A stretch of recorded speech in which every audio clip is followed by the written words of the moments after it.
আল্লাহ পাক আজকে আপনাকে হয়তো 1 কোটি টাকা দিয়েছেন, কালকে আল্লাহ না করুক 1000 টাকার জন্য মানুষের কাছে হাত পাততে বাধ্য করতে পারেন আল্লাহ পাক। এমনও কিন্তু দিন আসতে পারে, দিন সবার সবসময় সমান থাকে না। আজকে আপনার কাছে 1 কোটি টাকা আছে, কিছু মনে হচ্ছে না। কালকে কে জানে, আল্লাহ না করুক, যে 1000 টাকা কারো কাছে চাইতে হচ্ছে, 1000 টাকার জন্য ঠেকে গেছেন, হতে পারে না? তো রিজিককে মানুষ তাজিম না করলে রিজিক দূরে চলে যায়। দুটো বিষয় খেয়াল রাখবেন, দুটো বিষয়। এক হচ্ছে মাঝে মাঝে মনের মধ্যে কিছু আমল করার ইচ্ছা আসে, আসে না? মনে হলো যে আচ্ছা একটু 10টা আয়াত পড়ি, মনে আসে না? মাঝে মাঝে এমন মনে হয় না?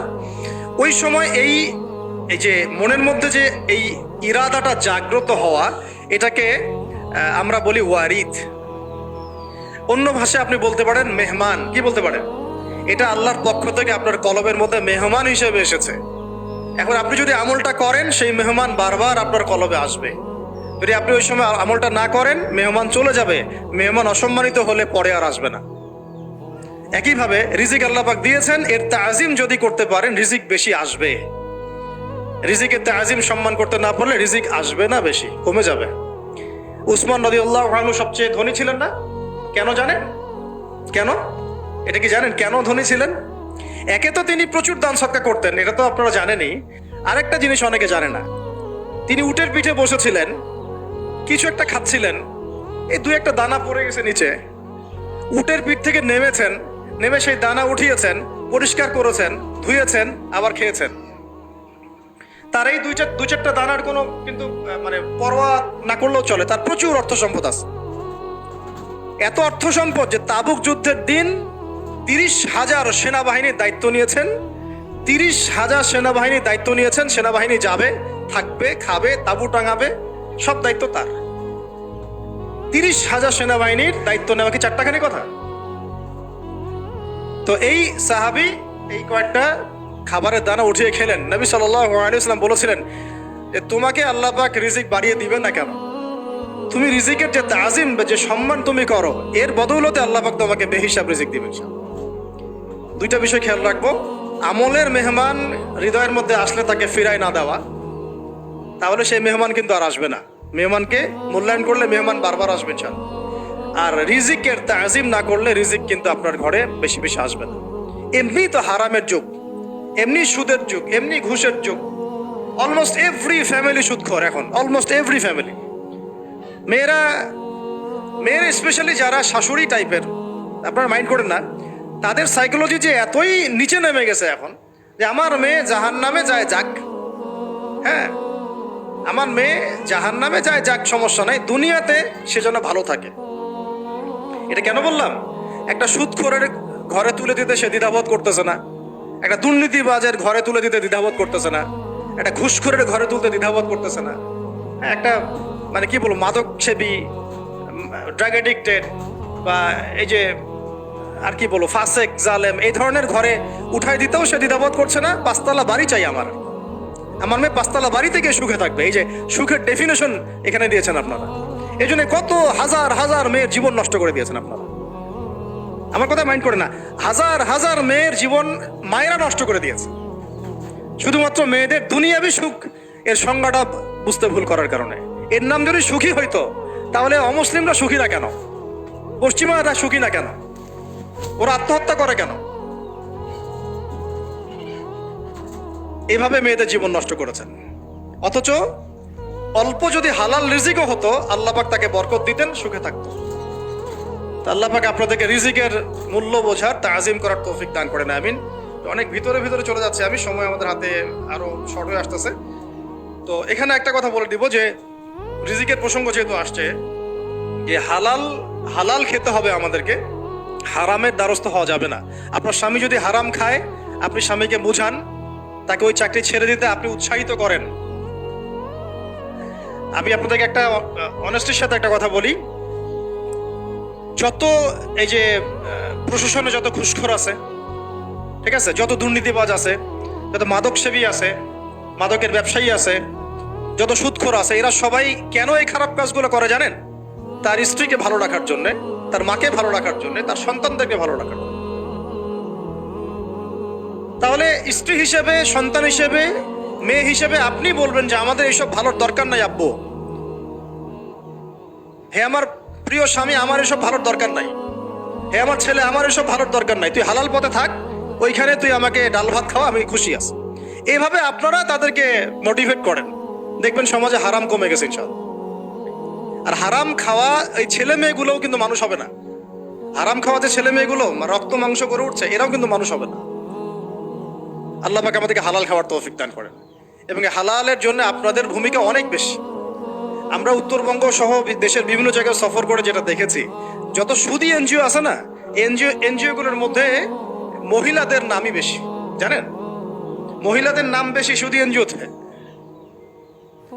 তো এই দাওয়াতগুলো আমরা মা বোনদেরকে দিতে চাই যে কোন অবস্থাতে যেন হারাম রিজিকের দিকে আপনারা না ধাবিত হন, এবং রিজিকে তাজিম করেন, পরিবারের মধ্যে হৃদ্যতা ভালোবাসা বজায় রাখেন, একে অপরকে বিশ্বাস, সম্মান এবং শ্রদ্ধা করেন। ইনশাআল্লাহ তাআলা আপনাদের পরিবারও সুখী হবে, রিজিকও সুন্দর হবে এবং রিজিকে বরকত হবে ইনশাআল্লাহ। এরপরে আমি দু একটা পয়েন্ট নোট করেছি, বলে শেষ করে দিচ্ছি যে এটা স্পেশালি আমি আমাদের ওইসব দিনই বোনদেরকে বলতে যাচ্ছি যে বোনেরা এখনো বিয়ে শাদী করেন নাই। সেটা হচ্ছে যে বিয়ে করার আগেই দিনের বেসিক লেখাপড়া শেষ করেন। এত পাগল হওয়ার দরকার নেই। চরিত্র হেফাজত হচ্ছে না, রোজা রাখেন, ঠিক আছে? দিনই পড়াশোনা আগে শেষ না করে বিয়ে করতে যায় না। বহু আলেমা যারা মাদ্রাসা লাইনের ছাত্রী ছিল, দিনই পড়াশোনা শেষ না করে বিয়ের পিড়িতে বসার কারণে কেরিয়ার ধ্বংস হয়ে গেছে। বিয়ে পরে করেন, আগে পড়াশোনাটা, তুলনামূলক পড়াশোনাটাকে শেষ করে নেন। তুলনামূলক পড়াশোনা শেষ করতে 18 থেকে 20 বছর বেশি লাগে না। যদি আপনি শুরু করেন, একদম 18 থেকে 20 বছর হতে হতে আপনার পড়াশোনা মোটামুটি শেষ হয়ে যাবে। আর যে সাবজেক্টগুলো বললাম আমি, ওইগুলোই বেসিক পড়াশোনা। এখন এটা হয়তো সবার ভাগ্যে নসিব নাও হতে পারে, সেক্ষেত্রে বিকল্প অপশন আমরা যাব, কিন্তু আগে মূলনীতি হচ্ছে একটা লেভেল পর্যন্ত পড়াশোনা করার পরেই বিয়ে করেন। কারণ বিয়ের পরে আপনার যত রেসপন্সিবিলিটি আসবে, এটা তখন পড়াশোনা মেনটেন করা এতটাও সহজ না, প্রায় অসম্ভবের পর্যায়ে পড়ে যায়। আর দু একটা বাচ্চা কাচ্চা হয়ে গেলে তো তখন আর কোনো কথাই নাই। তাহলে আপনারা কি আমাদেরকে আয়েশা রাদিয়াল্লাহু আনহার মতো একটা প্রজন্ম দিতে পারবেন না? যদি এটা আপনাদের উদ্দেশ্য হয়, সেক্ষেত্রে কি পড়াশোনা শুরু থেকে করা উচিত না? এখন এই সুযোগটা আমাদের সব বন্ধুদের সামনে হয়তো থাকে না, এই জন্য আমরা বললাম যে বিকল্প অপশনগুলোতে আপনারা দিন শেখার চেষ্টা করেন। আর এরপরে যখন বিয়ে করবেন, পড়াশোনা মোটামুটি শেষ হয়েছে, বিয়ে করবেন, এখন 18-20 বছর বয়স হয়ে গেছে, এখন আল্লাহর ওয়াস্তে দুনিয়াবি বিষয়কে সর্বোচ্চ অগ্রাধিকার দিয়েন না। আজীবন পস্তাবেন, এবং একবার পস্তানো শুরু করলেই পস্তানো আজীবনও শেষ হবে। তখন মেইল করে, মেসেজ করে লাভ হবে না, কারণ আপনি বিয়ের আগে দিনকে প্রাধান্য দেন নাই, বরং দুনিয়াকে প্রাধান্য দিয়েছিলেন। আপনি বিয়ের আগে দিনকে প্রাধান্য দেন নাই, বরং দুনিয়াকে প্রাধান্য দিয়েছেন। যখন আপনি সবসময় পরকালকে, আল্লাহকে, তার রাসূলকে প্রাধান্য দিবেন, দিনকে প্রাধান্য দিবেন, দুনিয়া আল্লাহই গুছিয়ে দিবেন। আর যখন আপনি দুনিয়াকে সর্বোচ্চ অগ্রাধিকার দিবেন, দিন আপনার কাছ থেকে দূরে সরে যাবে। দিনের একটা গায়রত আছে, একটা ব্যক্তিত্ব, দিনের একটা স্বতন্ত্র গায়রত আছে, সে সবার কাছে ধরা দেয় না। যে তাকে মূল্যায়ন করে তার কাছেই দিন আসে, যে তাকে মূল্যায়ন করে না তার কাছে দিন আসে না। দিনদার ছেলেকে প্রাধান্য না দিয়ে বিয়ে করতে যায় না, জীবনটা ধ্বংস হয়ে যাবে। হ্যাঁ, আমি বলছি না দিনদার ছেলে মাদ্রাসাতেই থাকে, না, ইঞ্জিনিয়ার লাইনেও থাকতে পারে, ডক্টরও হতে পারে, ইঞ্জিনিয়ারও হতে পারে, কিন্তু এটা বাহ্যিকভাবে এটাকে জাস্টিফাই করাটাও ডিফিকাল্ট। কিছু ক্রাইটেরিয়া দেখে আপনি একটু আন্দাজ করতে পারেন, পুরোপুরি হয়তো কখনোই বুঝতে পারবেন না। সেটা হচ্ছে দিনের প্রতি তার ফিকির কেমন, দিন নিয়ে তার কাজ কেমন, তার লাইফস্টাইল কেমন, তার পরিবার কেমন, কোন পরিবেশে সে বড় হয়ে উঠেছে, তার একাডেমিক্যাল সার্টিফিকেট কেমন, তারপরে তার দাওয়াতের মেহনতে অ্যাক্টিভিটিস আছে কিনা, বা ব্যবসা হালাল কিনা, বা চাকরিটা হালাল কিনা, নামাজ ঠিক আছে কিনা, তার মধ্যে সুন্নাহ আছে কিনা। এগুলো কিছু বাহ্যিক সাইন, যেগুলো দেখে আমরা একটা আইডিয়া নিতে পারি। তারপরে বলবো যে এখানে 100% আপনি এনশিওর হতে পারবেন, ওইটা আল্লাহ পাকের হাতে। ওইটাও যদি এনশিওর করতে চান, তাহলে কি করতে হবে? তাহলে নিজেকে দিনদার হতে হবে। আমি নিজে যদি ভালো দিনদার হই, তাহলে ইনশাআল্লাহ আল্লাহ পাক আমাকে দিনদার স্ত্রী দিবেন। নিজে দিনদার না, তাহলে কি রেডিমেড দিনদার ছেলে আসবে? কখনোই আসবে না। দোয়া করতে হবে, রব্বানা হাব লানা মিন আজওয়াজিনা ওয়া যুররিয়াতিনা কুররাতা আ'য়ুন ওয়াজআলনা লিল মুত্তাকিনা ইমামা। দোয়া করতে হবে যে রব্বি হাবলি মিনাস সালিহিন, রব্বি হাবলি মিন লাদুনকা যুররিয়াতান তাইয়্যিবা ইন্নাকা সামিউদ দুআ। এই বিষয়গুলো দিকে খেয়াল রাখবেন। আর শরীয়তের মেজাজ মাথায় রাখা। শরীয়তের মেজাজের কথাটা আজকে এই জন্য বলছি যে আমরা আমাদের দেশে যে প্রবলেমটা দেখি, ইসলামের পূর্ণাঙ্গ বিষয়গুলো মানুষ মাথায় রাখতে চায় না। ইসলামে যেমন নামাজ, রোজা, হজ, যাকাত আছে, ইসলামে কিন্তু দাওয়াত, তাবলীগ, জিহাদও আছে, তাই না? ইসলামে কিন্তু শরিয়া আইনও আছে, হুদুদ, কিসাস আছে, ইত্যাদি আছে। আমাদের সমাজে দেখেন নামাজ শব্দ পরিচিত কিন্তু কিসাস শব্দ পরিচিত না। কিসাস মানে কয়জন জানেন যে কিসাস শব্দ অর্থ কি? অনেকেই জানে না। কিন্তু কিসাস একটা কোরআনের একটা ফান্ডামেন্টাল বিধান যে কেউ যদি আপনার চুরি করে হাত কেটে ফেলতে হয়, কেউ যদি ব্যভিচার করে বেত্রাঘাত করতে হয়, বিবাহিত হলে রজম করতে হয়, কেউ যদি মুরতাদ হয় তারও মৃত্যুদণ্ড শাস্তি আছে, কেউ শাতেমে রাসূলকে গালি দিয়েছে তারও মৃত্যুদণ্ড আছে। এরকম অনেক বিধান আছে, হুদুদ এবং কিসাস আছে। হত্যার বদলে হত্যা, চোখের বদলে চোখ, জানের বদলে জান। আমাদের সমাজে এগুলো পরিচিত না। নামাজ পরিচিত কিন্তু, তাসবিহ তাহলিল পরিচিত, ঠিক আছে? এরকমই সমাজেও বহু বিবাহ এটা অপরিচিত। হ্যাঁ, আপনি একটা বিয়ে করে বাইরে 4টা 5টা 6টা মেয়ের সাথে খারাপ সম্পর্ক করলে সমাজ এটাকে প্রমোট করে, এটাকে কাছে আসার গল্প নাম দেয় আর কি। কিন্তু একটা মেয়ের পুরো জীবনের রেসপন্সিবিলিটি আপনি নেবেন হালাল ভাবে, তখন সমাজ আপনাকে বাঁকা চোখে দেখবে এবং বিতর্কিত করবে। তো আমরা এখনো ওই ইসলামের ওই মেজাজে যাইতে পারি নাই। আমার মেয়েকে বড় করার সময় এটা তার মাথায় ছোট থেকে দেওয়া উচিত যে হ্যাঁ, ইসলামে কিন্তু বহু বিবাহের ব্যাপারও আছে, ওকে ওইভাবেই ওই মেজাজেই বড় করা উচিত। এখানে আরেকটা প্রশ্ন আসতে পারে যে এটা তো ঐচ্ছিক। অবশ্যই ঐচ্ছিক, কেউ চাইলে করতে পারে, কেউ চাইলে নাও করতে পারে, সবার উপর এটা ফরজ না, কখনোই না।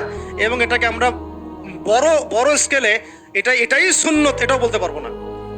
ওইটা একটা নির্দিষ্ট প্রেক্ষাপটে অ্যাপ্লাই করার বিষয় ছিল। যেমন উহুদের যুদ্ধ হয়ে গেছে, অনেক মেয়ে এতিম হয়ে গেছে। এখন এই মেয়েগুলোর দায়িত্ব কে নিবে? বহু বিবাহের ব্যাপারটাতে আসলো তখন সূরা নিসার আয়াত যে তোমরা এখন পছন্দ হলে মাসনা সুলাসা রুবা করতে পারো। এটা কাউকে ফরজ করা হয় নাই, কারোর উপরে ফরজ করা হয় নাই। যার সামর্থ্য আছে তোমরা করতে পারো।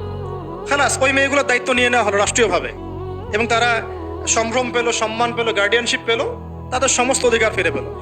এটা ইসলামের একটা বিধান আছে। একেবারে এটাকে বাদ দিয়ে এটাকে অস্বীকার করা, কুফরি করলে কিন্তু কোরআনের সাথে আপনার কুফরি হয়ে যাবে। আপনার নিজস্ব রুচিবোধ থাকতে পারে যে আমি এটাকে পছন্দ করি না, সেটা আপনার ডিসিশন, এটা কোনো সমস্যার কিছু নেই। এমনকি ইসলাম আপনাদেরকে বলেছে যে মেয়ের অনুমতি ছাড়া তাকে বিয়েও দেওয়া যাবে না। সবার নিজস্ব জায়গা থাকতে পারে, কিন্তু ইসলামের প্রত্যেকটা বিধানকে মাথায় রাখা যে এটা ইসলামের একটা অংশ। না হলে আমরা অনেক সামাজিক সমস্যার সমাধান দিতে পারবো না।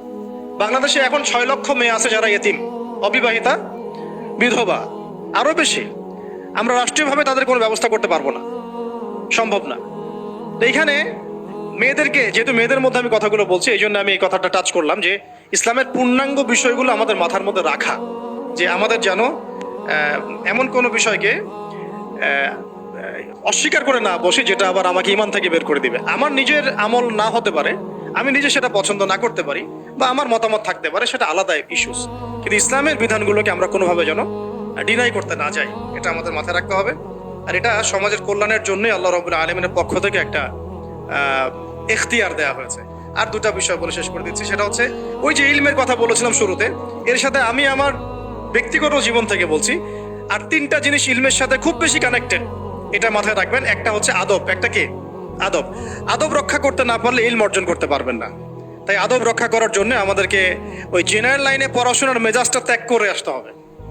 আমরা ওইখানে যে মেজাজে পড়াশোনা করি, ওই মেজাজটা আমাদেরকে একটু কর্পোরেট হতে শেখায়। মানে আমি বেতন দিয়েছি 500 টাকা, আমি 500 টাকার ক্লাস পাইলাম না কেন, তাই না? মেজাজটা এরকম আর কি। অথচ এখানে ওস্তাদের দোয়া নেওয়ার জন্য আমাদেরকে সিরিয়ালে দাঁড়িয়ে থাকতে হবে। এটা হচ্ছে এই প্ল্যাটফর্ম, এটা হচ্ছে ওই অন্য জায়গা। এখানে একজন নবী হয়েও মুসা আলাইহিস সালাম যুগের পর যুগ হাঁটছেন এমন একজন ব্যক্তির সাক্ষাতের জন্য যিনি তার চেয়ে বেশি জ্ঞানী। তার নাম খিদর আলাইহিস সালাম, যিনি তাকে সাথে নিতে চাচ্ছেন না। তিনি বলছেন যে ইন্নাকা লান তাসতাতিআ মাইয়া সাবরা, তুমি তো আমার সাথে ধৈর্য ধরতে পারবে না। কিন্তু মুসা আলাইহিস সালাম তারপরও চললেন, বারবার প্রশ্ন করলেন, কিন্তু শেষ পর্যন্ত সম্পর্ক কিন্তু ছেদ হয়ে গেল। মনে আছে কি? হাদিস সূরা কাহফের কথা বলছে। তো এটা হচ্ছে এই ইলমের জায়গাটা এমন একটা ইলমের জায়গা যেখানে আদব রক্ষা না করলে ইলম পাওয়া যাবে না। আরেকটা বিষয় হচ্ছে তাসকিয়া, ইলম অর্জন করে ওস্তাদের কাছ থেকে দোয়া নেওয়া এবং আত্মশুদ্ধি অর্জন করা। মনের মধ্যে কোনো হিংসা না রাখা। আমাদের সবার এখন মনের মধ্যে যে হিংসা দিয়ে ভর্তি, হিংসাগুলোকে ছেড়ে দেন, মন বড় করে ফেলেন, আল্লাহর জন্য ছেড়ে দেন, হিংসা ত্যাগ করেন, গীবত করা বন্ধ করে দেন, অপবাদ দেয়া তো একেবারেই নিষেধ।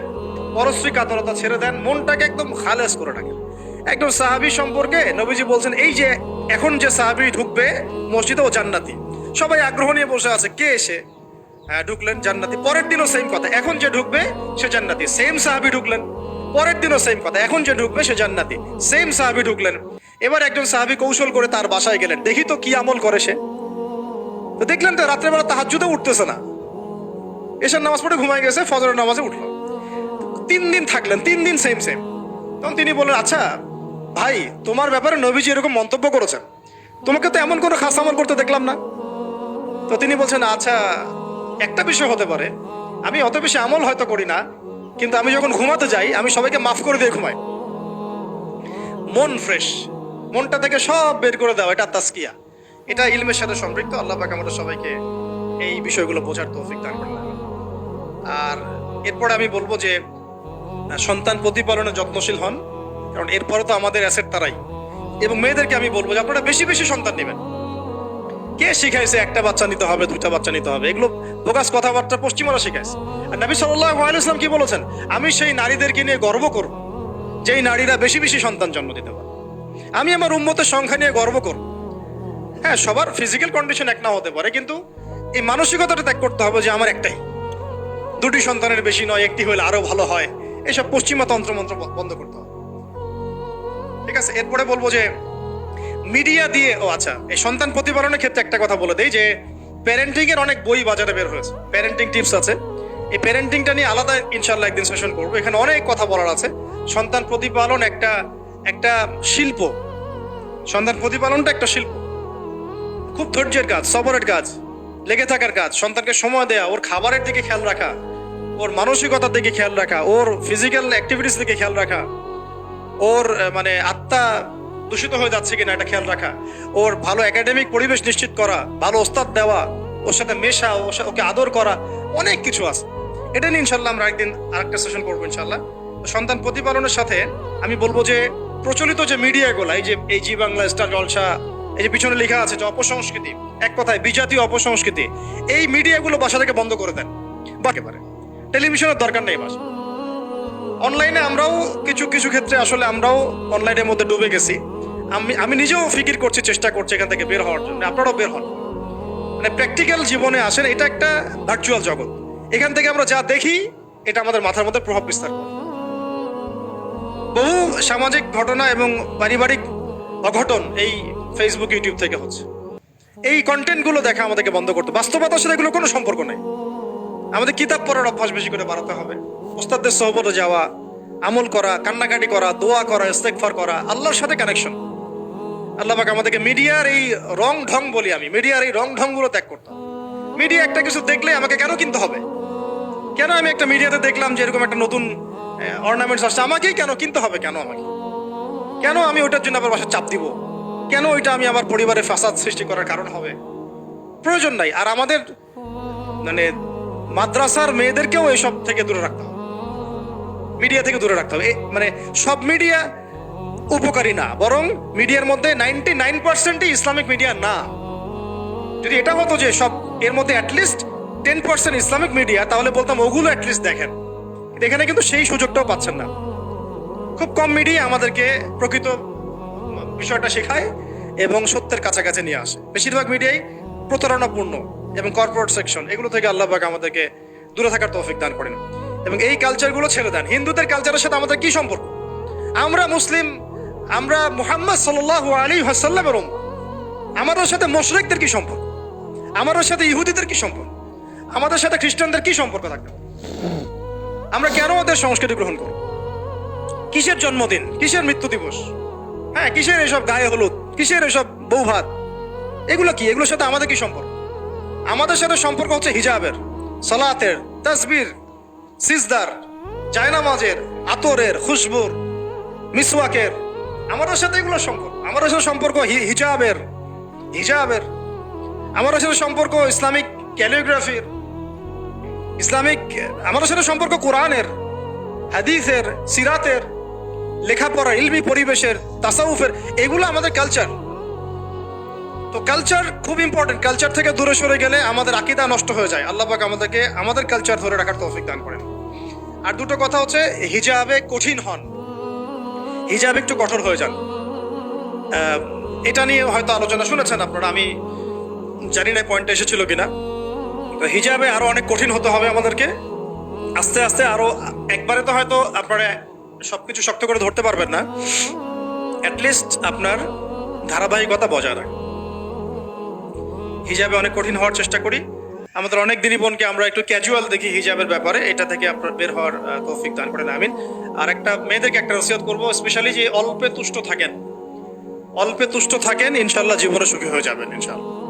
আর শেষ কথা হচ্ছে, আলেমা হওয়ার চেষ্টা করেন, আলেমা হওয়ার চেষ্টা করেন, দায়ী হওয়ার চেষ্টা করেন, এবং মেয়েদের মধ্যে ব্যাপক দাওয়াতি কাজ করার চেষ্টা করেন। এইটা জীবনের লক্ষ্য উদ্দেশ্য বানায় নেন ইনশাল্লাহ। আপনার জীবনের লক্ষ্য যদি এমনই হয়, দেখবেন এমনই জীবন সঙ্গিনী আপনি পেয়েছেন যার জীবনের লক্ষ্য সেম, তখন দুজনে মিলে আপনি কাজ করতে পারবেন ইনশাল্লাহ।